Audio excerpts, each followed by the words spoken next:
बुलेटिनच्या सुरुवातीला एक महत्वाची बातमी. अभाविपने आमच्या नादाला लागू नये असं अमित ठाकरेंनी म्हटलंय. साठे महाविद्यालयातील राड्यावरून अमित ठाकरेंनी हा इशारा दिलाय. विद्यार्थ्यांचे प्रश्न सोडवा, नादाला लागाल तर मार खाणार. अभाविप ही भाजपची संघटना आहे असं अमित ठाकरेंनी म्हटलंय. भाजपने विद्यार्थ्यांचे प्रश्न का जाणून घेतले नाहीत, कॉलेजमधील छोट्या समस्या आतापर्यंत का सोडवल्या नाहीत, चंद्रकांत पाटील कॉलेज लेवलला फिरणार आहेत का, असा सवाल सुद्धा अमित ठाकरेंनी उपस्थित केला. माझं म्हणणं आहे, आमच्या नादाला लागू नका. तुमची मला वाटतं भाजपची संघटना आहे, तुमची एक विंग जी भाजप सत्तेत आहे. तुम्हाला पाहिजे तर उत्तम कामं करू शकता तुम्ही विद्यार्थ्यांसाठी, की तुम्ही करत नाही आहात आणि तुम्हाला ह्या गोष्टी करायची गरज पडते.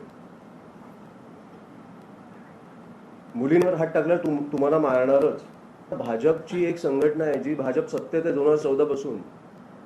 त्या संघटनेला काम करायचं असतं तर किती केलं असतं.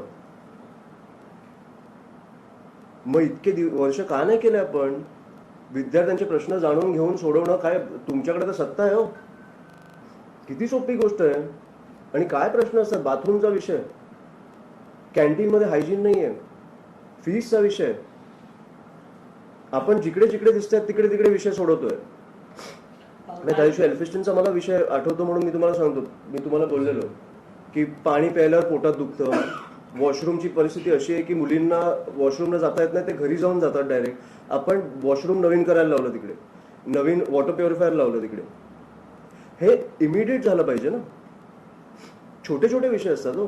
चंद्रकांत दादा पाटील ना, तुम्हाला वाटतं ते कॉलेज लेवलला फिरणार आहेत.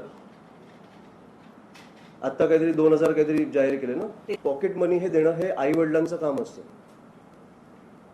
जर त्या 2000 मध्ये 2000 माझ्या मुलाला नसतील द्यायचे मला आणि सरकार देत असेल उगाच, तर जबाबदारी सरकार घेणार आहे का.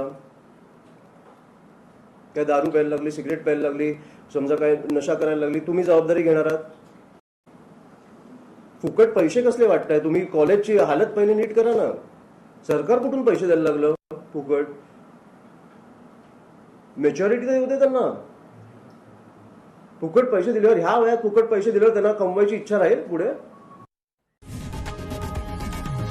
लोकशाही मराठी ऐका, पहा, जागरूक रहा.